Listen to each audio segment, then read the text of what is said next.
لو عندك مشاكل في البشرة زي الاسمرار، البقع، الكلف، النمش، بتنزلي في الشمس كتير وحصل لك مشاكل من الشمس لبشرتك، بدأ يظهر عندك تجاعيد تحت عينيكي أو في أي حتة في وشك في جبينك، جايبه لكم ماسك وكريم، حاجة كده من الآخر عن تجربة شخصية فرقت معايا قوي قوي بصراحة من أول استخدام.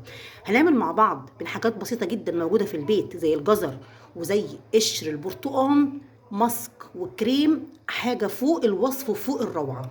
تابعوا الفيديو هنشوف مع بعض خطواتهم وبنعملهم ازاي بطريقة سريعة وما فيهاش أي صعوبة وبسيطة.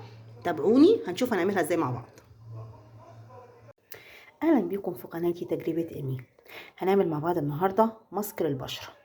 زي ما انتم شايفين ده قشر برتقان اللي احنا في الغالب بنرميه بعد ما بنقشر البرتقانة، وده جزر، دي جزرة واحدة، وده قشر برتقانة ونص بالظبط. زي ما انتم شايفين كده المكونات مش كتيرة، لكن هنعمل منهم ماسك فوق الممتاز، حاجة كده بصراحة من الآخر بجد. هقول لكم هنعمله ازاي وهقول لكم على فوائده، وهنبدأ مع بعض نصلي على الرسول. عايزة كومنت حلو كده منكم ونبدأ مع بعض ونشوف هنعمل الماسك ازاي. يلا بينا. الكازرولة عندنا في البيت هنحط فيها شوية مية بالظبط كوباية كده، وننزل بقشر البرتقال وبالجزر، ونطلع بيها بقى نحطها على البوتاجاز ونسيبهم يغلوا مع بعض. وبعد كده هنشوف بعد ما يغلوا هنعمل بيهم ايه. ادي البرتقال والجزر سبتهم على النار لغايه ما خلاص استووا، هسيبهم بس يبردوا شويه، بعد كده هبدا اضربهم في الخلاط. شايفين اللون بقى عامل ازاي؟ شايفين اللون بقى اصفر. ادي النتيجه بعد ما غليناه، شايفين اللون الاصفر عامل ازاي؟ ما شاء الله. انا سبته ما يبرد خالص عشان اضربه في الخلاط دلوقتي. طبعا استوى الجزر واستوت معاه البرتقال، قشر البرتقال بتاعنا، ودانا العصاره الجامده التحفه اللي قدامنا دي. انا عشان اخد برضو فايده اكتر وفايده اعلى هضربهم مع بعض في الخلاط. دي الميه اللي كانت في البرتقال انا خدتها، شايفين اللون عامل ازاي؟ شايفين دي مركزة، ده يا جماعة فيتامين سي مركز عالي التركيز، وحاجة طبيعية وفريش ما فيهاش أي مواد كيماوية. طلع حوالي نص كوباية أو كوباية إلا ربع. أما بقى الجزر وقشر البرتقال اللي مسلوق ده هعمل بيه حاجة تانية برضو مفيدة للبشرة وجميلة وحاجة برضو منتهى الروعة، بس أما أضربه في الخلاط الأول.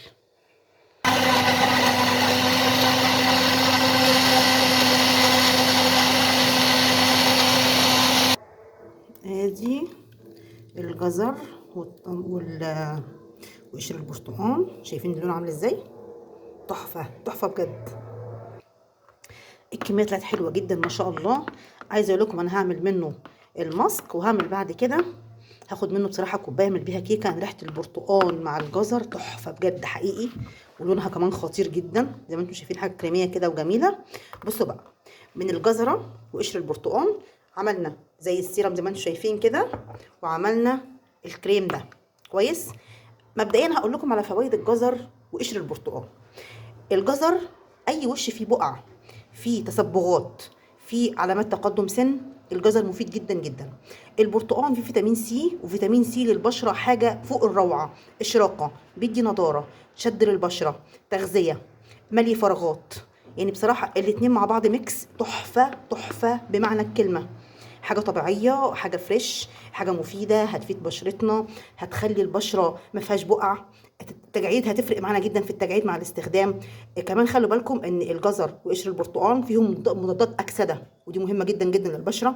في كمان عندنا البشره اللي فيها شحوب، شحبه كده او مش نضره او شكلها مش مظبوط مش مشدود، الماسك والكريم هينفعوا معانا جدا جدا. انا هعمل من الميه دي كريم نستخدمه قبل ما ننام بالليل. اما بالنسبه للكريم ده هعمل لكم منه ماسك حلو قوي قوي للبشره، هنحط ده بالليل وبعد منه نحط الكريم. حاجه جميله جدا بجد، هتجربوها هتدعوا لي. هناخد فيتامين سي وجيم مع بوتاسيوم في كريم وماسك واحد. يلا نشوف هنعملهم ازاي مع بعض. هنجيب طبق نضيف وناخد معلقه من كريمه الجزر والبرتقال، خليهم معلقتين عشان اعمل انا وبنتي الماسك. طبعا كل واحد يعمل كميه على حسب ما هيستخدم. انا خدت معلقتين اهو، هحط عليهم معلقه لبن بودره، ادي لبن البودره، واحط عليهم كمان معلقه نشا، وادي النشا. هنقلب بقى مع بعض. شايفين الجمال؟ لبن البودره بيفتح البشره وبيشدها، النشا بتفتح البشره وبتشدها. يعني اللي عنده تجاعيد لو واظب على الكريم ده تغذيه وتفتيح وشد بشره، حاجه من فوق الروعه بجد، حاجه بجد روعه فعلا حقيقي. كده الماسك بقى جاهز. شايفين قوامه كريمي؟ ده ماسك للبشره، للايدين، للرقبه. هنحطه مره قبل ما ننام، ونغسل وشنا بعد كده بميه تكون فتره. وبعد ما نغسل وشنا هنحط الكريم اللي هنعمله دلوقتي عشان ناخد مجموعه فيتامينات مركزه مره واحده. لو عملناها مرتين في الاسبوع اقسم بالله هتلاقوا نتيجه خياليه، وجربوها بجد، دي مجربه وحاجات طبيعيه مش هتاذي ابدا، ما فيهاش اي حاجه مؤذيه لينا. نعمل بقى مع بعض الكريم. احنا خدنا زي ما قلنا الميه اللي سلقت فيها البرتقال والجزر اهي، عملت معايا بالظبط يعني نص كوبايه. هحط عليها معلقتين نشا. ادي النشا، اقلبها مع الميه لغايه ما ادوب النشا خالص.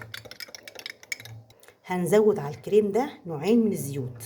انا جبت زيت جوجوبا، ده مرطب فوق الرائع للبشره، مرطب جميل جدا جدا. وطبعا الافوكادو طبعا ممتاز في كل الحاجات والفيتامينات اللي فيه، مستخلص رائع للبشره. ده بالنسبه للافوكادو. دلوقتي كمان هنحط كمان معاه زيت جوز الهند، وهزود كمان زيت تاني عليهم. هحط حبه من الافوكادو اهو، ده افوكادو يا بنات، يعني حبه كده مش كتير. وهنقلب. وادي زيت جوز الهند. طبعا بصوا الاصلي بيكون متجمد زي ما انتم شايفين كده، ما بيبقاش سايل، بيبقى مجمد، بيتجمد، وفي الشتاء بالتحديد بيتجمد اكتر يعني من العادي.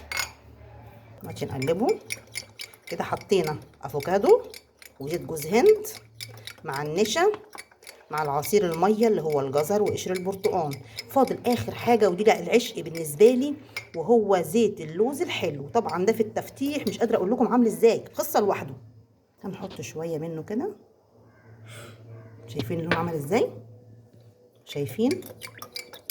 اصلا زيت اللوز الحلو ده من اجمل الزيوت المفيده للبشره، ده من كلام من خبراء تجميل. كده بقى هنرفع الكريم ده على حمام ميه، عشان انا عايزه قوامه يبقى اتقل من كده، يبقى قوام كريمي. يلا بقى نحطه في حمام ميه. رفعته على النار اهو، في كذا روله برضو عندي، عايزاه يتماسك يبقى قوامه كريمي. شايفين اللون عامل ازاي؟ ده اللون وده القوام اللي انا عايزاه بالظبط.